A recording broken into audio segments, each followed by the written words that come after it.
We remain steadfast in our commitment in delivering local news that matters. Stories that inspire. Enriching the lives of Filipinos in the Philippines and across the globe.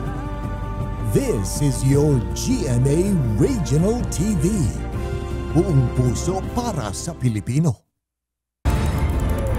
Ini ang GMA Regional TV Balitang Bicolandia.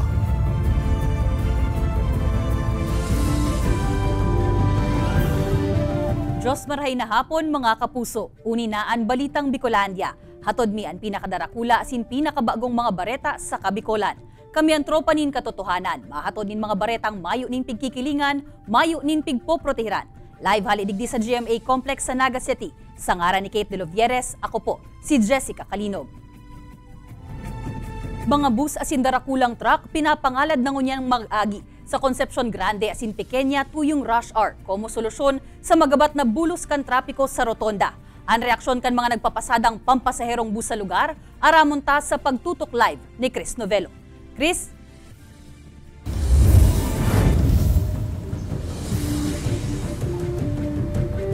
Jessica, oras antes ang rush hour, pile up na ang manaylain na bihikulo sa porsyon na inikan rotonda area na nagresulta sa magabat asin bumper to bumper na bulos kan trapiko. Kaya ang nahiling na solusyon kan Public Safety Office iyo ang istriktong implementasyon kan truck ban ordinance asin papaagi sa mga truck asin bus duman sa Almeda Highway. Bago pa man magabot sa intersection sa Almeda Highway sa Barangay Del Rosario, Naga City, mahihiling na ang karato lang ini sa Center Island kan lugar na nag-aabisa sa mga truck asin bus na mag-agi sa Almeda Highway o Diversion Road. Ini kaya ang nahihiling na solusyon kan Public Safety Office kan syudad para ma-decongest ang bulos kan trapiko sa National Highway urog na sa parte kan Concepcion Grande asin Concepcion Pequeña, pasiring sa rotonda urog na tuyong rush hour. Ang totoo po kayan may ordinansa na nag-regulate kang pag-agi kang mga truck, buses. Alagad itong ordinansa may specific time. Ang sa tuya po ngunyan, pakiulay. Na kung may ka man tuyo, igdi sa may sentro, igdi sa may rotunda area, duman ka na mag-agi sa Almeda. Epektibo ang siring na lakdang po na alas 6 hasta alas 8 ning aga, asin alas 5 hasta alas 7 naman nin Banggi. Nanunotaran kaya kan Traffic Management Council kan Public Safety Office na may mga day nagsusunod sa truck ban na nagresulta sa mas magabat na bulos kan trapiko sa porsyon kan rotonda area. Sinabayan pa ini kan patrabaho sa pirang alternate route sa Palaog sa syudad. Nakapagpadara naman subot ng abiso ang Public Safety Office sa manehemento kan terminal na iman malikan kan mga tsuper ng bus na mag-agrangay alagad may iman subusin dang magiginibo. Sa muya po mga driver, siyempre nagsusunod man lang kami sa rules ninda. Arog man lang po kaya, masunod lang kami. Sa pasero magkakaproblema dyan, sa irag mga pasero, lalo na kung yaon duman sa may simbahan mga baraba. Yan ang dapat nindang matawanan, si mga pasero man lang. Jessica, tinawan doon kan maautoridad na temporary o paramentra sa naman na pinapautob na lakdang sa presente alagad kung magayon subot ang turnout kay ini posibleng magrekomenda subot sindas sa legislative body kan syudad para maamyendaran ang siring na ordinansa. Jessica. Diyos mabalos, Chris. Diocese of Legazpi dismayado subuot sa mga nangyaring bayolasyon sa nakaaging barangay asin sangguniang kabataan elections. Comelec pigsyerto na tatawanin aksyon ang mga reported election violation. Uya ang report ni Rosie Nieva. Dawa tapos na ang barangay and SK elections. Di imang giraray na pugulang madismaya kan Diocese of Legazpi sa wala tuong mga bayolasyon na nangyari sa laog kan election period. Kabali digdi ang early campaigning, vote buying asin vote selling. Sigun sa simbahan, namumundo sinda urog na tamalalaan naging barakalan nin boto na pinondohan pa mismo kan darakulang politiko. Nagaribaga so mababaw na mga seemingly violation, debatable panganikon violation, istriktuhon sinda. Pero so actual na violation, so actual na pagbalga digdi sa prinsipyo kan pagboroto, borotohan, ito mismo garon dahil nalugod kinagiginibo. Sa ibong kaini nanindugan man ang Comelec na may pagigibo naman sindang aksyon sa mga reported election violations. Igwa man suboting na isuunad na reklamo na padagos ngunya na piga-aksyonan kan sa indang mga volunteer lawyer.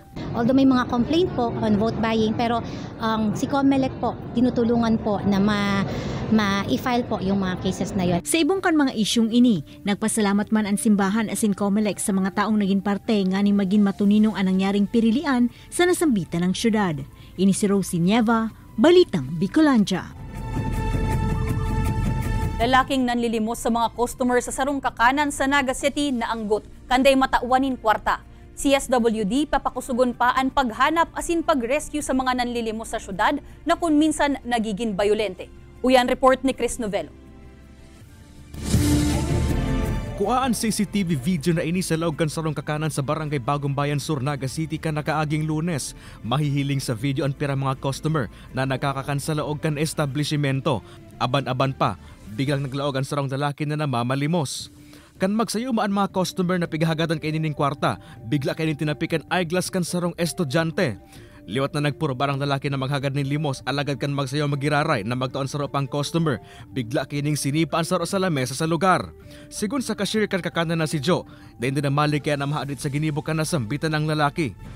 Nababother na po or natatakot na po.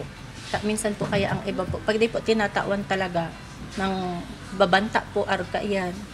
Pirmi naman subot ini nahihiling sa lugar kung saan minsan nanguhuma pa na ipapakulam ang sarong taosin kung ano-ano pa.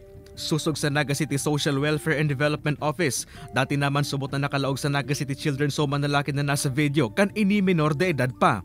Residente subot ini kan Iriga City, alagad minabalik man giraray sa Naga City para manlimos.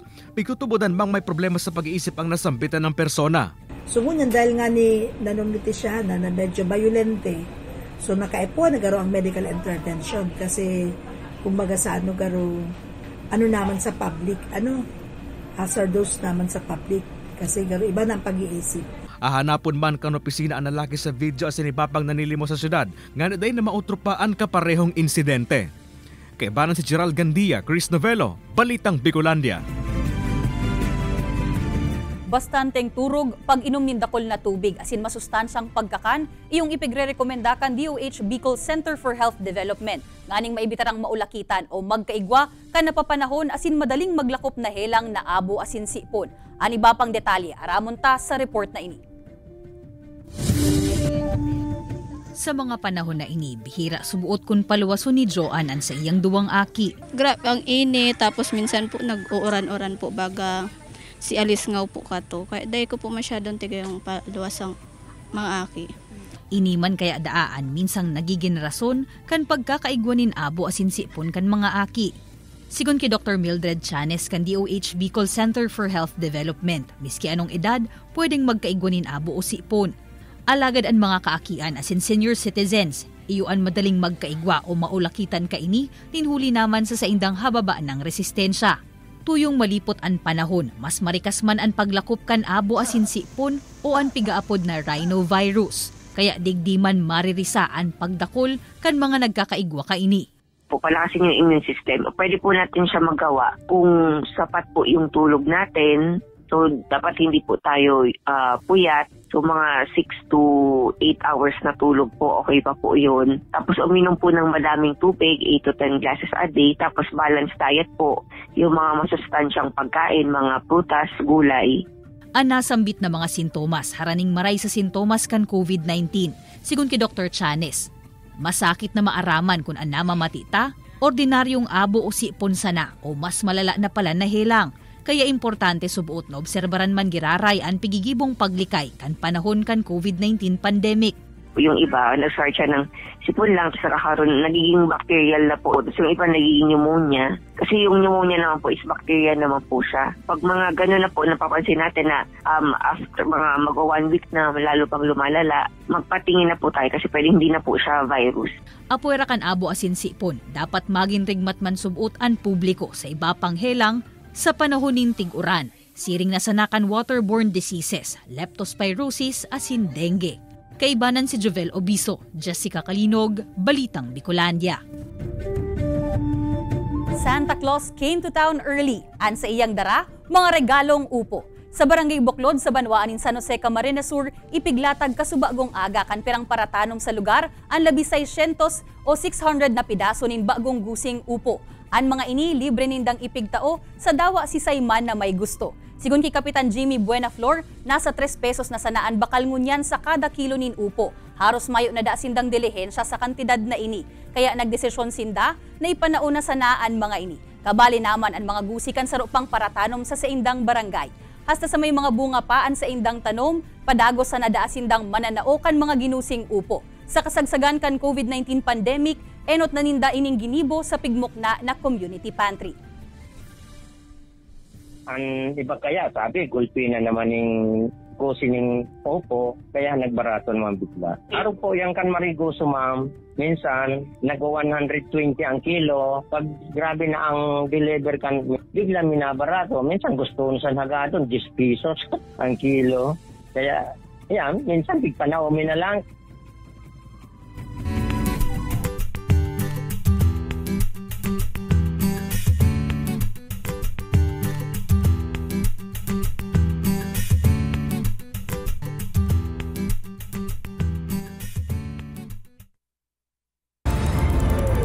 Ini ang GMA Regional TV Balitang Bicolandia.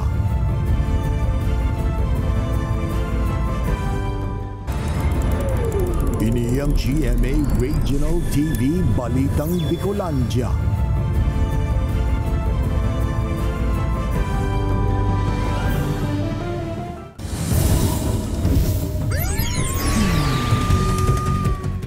Makalihis ang haros 10 taon na pagtatago sa ley, dagos nang napasakamot kan mga otoridad ang sarong dating kapitan sa Banwaan kan San Andres, Catanduanes.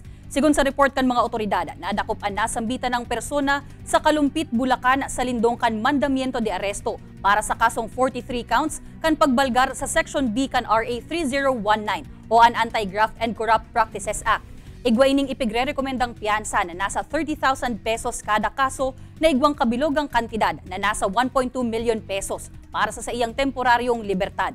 Sa ngunya, nasa kustudiya na kan mga otoridad ang nasambitan ng persona para sa maninigong disposisyon.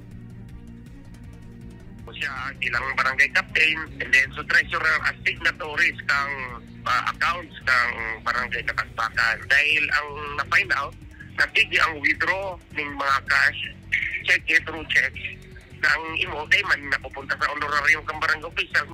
Alam ko, dalawa ho ito. Yung barangay treasurer niya, kasama niya rito sa kaso. Yung barangay treasurer na matagal na namin nahuli, noong 2019 pa. COMELEC asin DILG nagpaluwas nin order katakod kan pagdiskwalipikar sa kandidatura kan sarong konsehal sa Legazpi City kan nakaaging 2022 elections. Uya ang report. Dagos nang nahali sa posisyon como miyembro kan sangguniang panglungsod kan Legazpi City si Councilor Albarizo. Makalis iserbi na kan DILG Albay ang rate of execution kan COMELEC na may koneksyon sa pagkadiskwalipika sa kandidatura kaini sa national and local elections kan taong 2022. Kasabay kan pagtataunin kopya kan resolusyon kay Barizo, nagtaon naman in cease and desist order ang opisina para sa iyang duties and functions como sarong konsihal. Final and executory na po yun. Kahit naman po mag-apela pa siguro si Konsial, yung decision po na yun is has the finality for its execution pending appeal para kung sakaling papalitan yun, hindi naman ma-prejudice yung ipapalit sa kanya. Nilinaw man kan DILG na daiman makakaapektar sa trabaho kan sangguniang panglungsod ang paghali ni Barizo, hulit na may quorum pa man giraray. Alagad para makumpleto, kaipuhan subuot na magnominar ang partido ni Barizo kung si isay ang mauot nindang iribay na maagi man sa pag-aprobar kang gobernador kang probinsya. Ngayon po ay ang bola po para mapilapan yun ay na kay gobernador, subject po sa nominee galing po sa partido ni Konsehal Albarizo. Pinurbaran man kay news team na kuananin pahayag ang konsehal, alagad na ipaini nagpapaonra ni entrevista sa ngunyan. Kung babalikan, si Albarizo ang nakasabay sa disqualification case na pigsunad ni Joseph San Juan Armuhila ki dating Governor Noel Rosal asin agom kaini na si Legazpi City Mayor Geraldine Rosal. Nagugat na nasambitan ng kaso huli sa subuot paggamit kan pondo kan LGU sa paagi kan pananaunin ayuda sa mga tricycle driver asin senior citizen dawa na sa laog na kan election ban. Ini si Rosie Nieva, Balitang Bicolandia. Makalihis ang nangyaring pirilian, nilinaw kan DILG na kwalipikado man na maging empleyado kan barangay ang mga nadaog na kandidato. Sigun sa ahensya, mayo nin problema kung mag-appoint ang sarong kapitan ni nadaog na kandidato basta uyon ang bilog na sangguniang barangay. Alagad nagpagiramdom ang DILG sa mga bagong nailihir na opisyal na mag-ingat man giraray sa pag-appoint nin mga empleyado. Hulita dapat na igwa talaga nin bakanteng posisyon.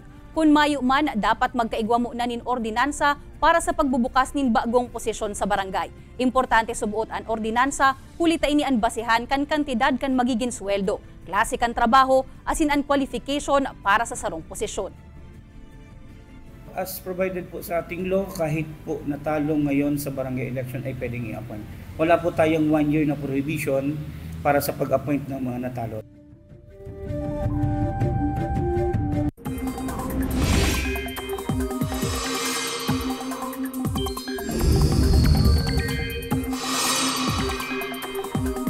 Mga kapuso, padagos ang pagdanay kan man iba-ibang weather systems sa pirang parte kan nasyon. Kabali dyan ang easterlies na naaabot ang Southern Luzon, Visayas, asin Mindanao. Mantang ang huyop kan amihan, nagtitinirman na maluya sa may extreme Northern Luzon. Basado sa datos kan Metro Weather, posible ang pag-uran sa pirang parte kan Camarines Provinces, Catanduanes, Albay, Sorsogon, asin Masbate. Kaipuhan man na mag-ingat ang iba pang parte kan nasyon, huli sa tsansa nin pag-uran, siring kan piglalauman sa Visayas, asin Mindanao. Uso pa kaya ang mga libro sa panahon ng smartphones asin internet? Aramon ta iyan asin si Ripon ang koleksyon kan e-books asin augmented reality books kan National Library sa report na ini ni Don Jimenez. Sa panahon na one click away na sana sa smartphones asin laptops ang simbag sa mga kahapotan, may nagagamit pa daw nin mga library. Simbag ka National Library, iyo. Naga-average nga ni subot sindangon yan in 300 to 400 daily visits. Ang mga ginagamit natin na mga resources dito ay verified. Unlike sa internet, kung sino yung nakikita mo, pinupost mo kaagad na hindi na-verify yung mga information. Asin nga ning daing mawalat kan teknolohiya, nagagamit man ng mga tablet nga ning malocate ang pigahanap na libro. Libre sana ang paggamit ka National Library. Kay puwan sa namo na mag-register o magkuan ng Plastic National Library ID na may bayad na 100 pesos.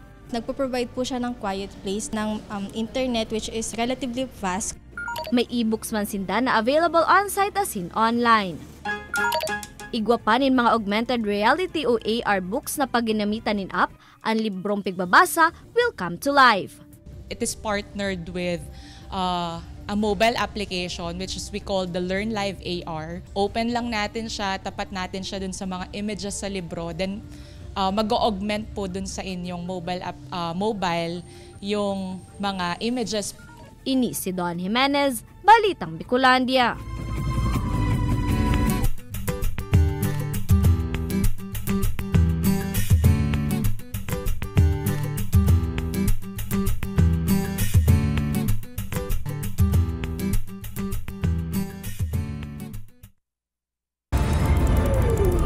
Ang GMA Regional TV Balitang Bicolandia.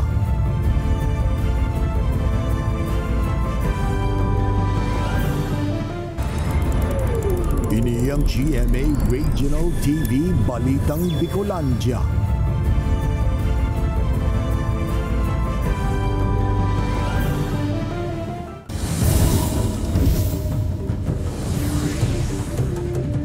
Produksyon kan gulay sa Camarines Norte nagtitinir na bastante, sigun sa Provincial Agriculture's Office. Alagad pag-angkat nin gulay gikan sa ibang lugar, kay puhan subuot nganing mapanuan ang pangangaipo kan merkado sa probinsya. Uyan report ni Rosie Nieva. Sa ibong kan mga paburubagong kamugtakan kan panahon asing mga problema sa sektor kan agrikultura, big share to kan Provincial Agriculture Office na bastante paman ang supply kan mga locally produced na gulay sa probinsya ning Camarines Norte. Alagad kung ang pag-uurulayan ang may connection sa self-sustainability para sa bilog na taon, tiba aday na ini mangyari. Dakula kaya ang nagiging epekto kan panahon sa probinsya. Urog na tapirmi ining apektado kan mga bagyo o minsan mainit, minsan naman mauran. Sa mga panahon na ini, kinakaipuan manggiraray na mag-angkat kan mga traders sa ibang parte kan nasyon, nganing mapunuan ang demand kan gulay, urog na sa mga upland high-value crops. Ang gulay, seasonal sa atin kasi unpredictable kasi yung ulan sa atin.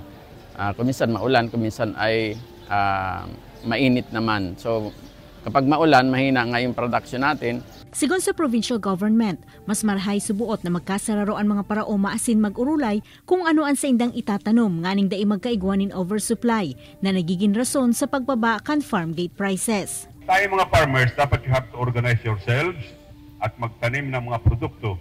Ining kaminarman kan LGU ang mga paraoma na purbaran ang iba pang high-value crop na saro sa dakula ang demand sa nasambitan ng probinsya. Ini si Rosie Nieva, Balitang Bicolandia. Gadan sarong lalaki sa insidente nin pangbabadil sa sitio Kamandag, Barangay San Pascual, Kasiguran, Sorsogon. Sa investigasyon kan Kasiguran Municipal Police Station, nagbubunot ninyog ang biktima kan mag-abot ang dai pa nabibistong persona asin bigla na sa naining pinagbabadil. Huli sa malalang tama sa lawas, tulos na binawian nin buhay ang biktima. Sa ngunya nagpapadagos pa ang investigasyon kan mga otoridad para maaraman ang motibo sa pangbabadil asin para masusog ang sospek na responsable sa nasambitan ng krimen. Unfortunately po, ongoing pa rin po ang kinakandak naming investigation. Isolated po na lugar, pataas po ng bundok. Base rin po sa investigasyon namin, wala pong nakasaksi. Common colds, diarrhea, asin iba pang communicable diseases mas nakukuha sa buot kan sarong malnourished na aki. Mga paagi para maibitaran asin malabanan ang malnutrisyon, aramon ta sa report na ini ni Chris Novello. Amay na nagpila si Fekan Barangay Concepcion, Pequeña, Naga City sa One-Stop Shop Health Caravan katakod kan Children's Month para ipahiling sa espesyalista sa 8 anyos na aki na may minamating helang. Posible subot na naulakitan ini kan mga matwa kay ini mga tugang. Nagkamati, kalentura sa abo sipon siguro sa init, oran. Iyo po yan ang siguro panahon mo niyan. Sa ginibo kayang aktibidad, nanotaran sa screening at pirang malnutrition problem, siring konstanting o pagkabansot kan sarong aki. Susok sa sarong nutritionist asin dietitian, mas halang kaon posibilidad na tamaan ng helang arog kan abo, sipon, kalintura, diarrhea asin iba pa nakakaulakit na helang, at mga aking malnourished o kulang sa nutrisyon. Kasi usually ang mga aking yan, kulang ang mga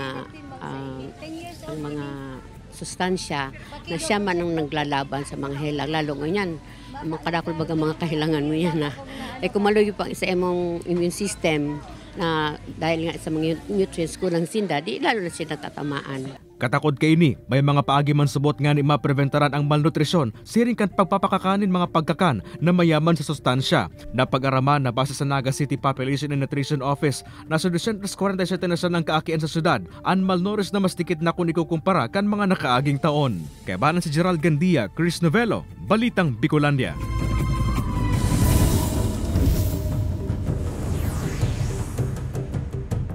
Rian Ramos pressured subuot sa iyang role sa papaabot na Encantadia Chronicles Sangre. Mantang maaksyon na role sa Black Rider, dream come true subuot para kay Ruru Madrid. Uyaan report.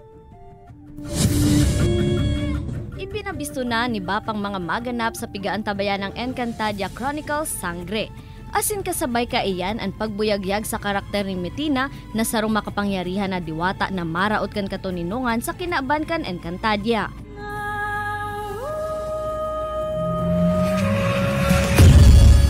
Kagampanan iyan ni Rian Ramos na aminadong pressured sa iyang new role. Sigun sa iya ang kabadara kan trayumpong naguno kan mga naenot ng serye kan Encantadia na may hiling sa pagkakabisto kaini sa Filipino pop culture.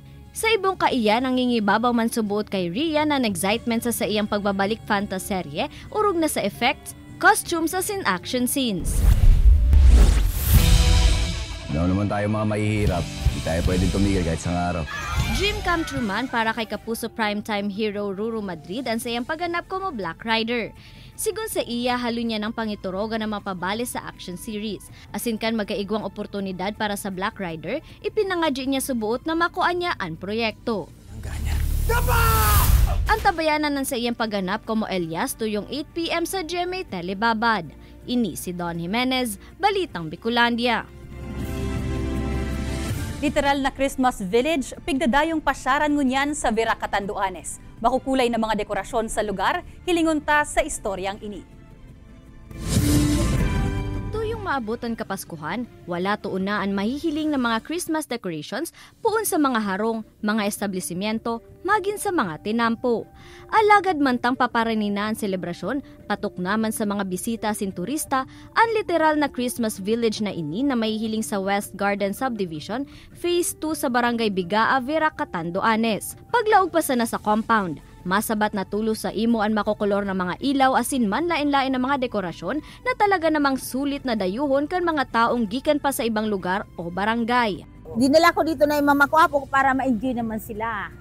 Maganda po yung lugar kaya masisiyahan talaga yung mga tao pag punta rito. Ano po, kasi po nakita ko po sa social media. Sigun sa presidente kan subdivision, haros gabos na pamilya sa 7 streets ang nagpahiling nin effort asin suporta sa nasambitan ng Christmas Village. Kadaklan man sa mga ginamit tindang pandekorasyon, gikan subuot sa mga recyclable material. Nag-isip kami ng isang kapag-pakinabang na activity na kung saan parang dito palang mangyayari. So naisip namin magkaroon ng the first ever na Christmas Village dito sa buong Catanduanes and probably nga in Bicol. Bukas na nasambitan ng Christmas Village sa Gabos po na alas 6 hasta alas 11 nin Banggi. May nagahalat man na premyo para sa may pinakamagayon na disenyo pag-abot kan Disyembre 15. Ini si Don Jimenez, Balitang Bicolandia. Mga kapuso, 47 days na sana, Pasko na.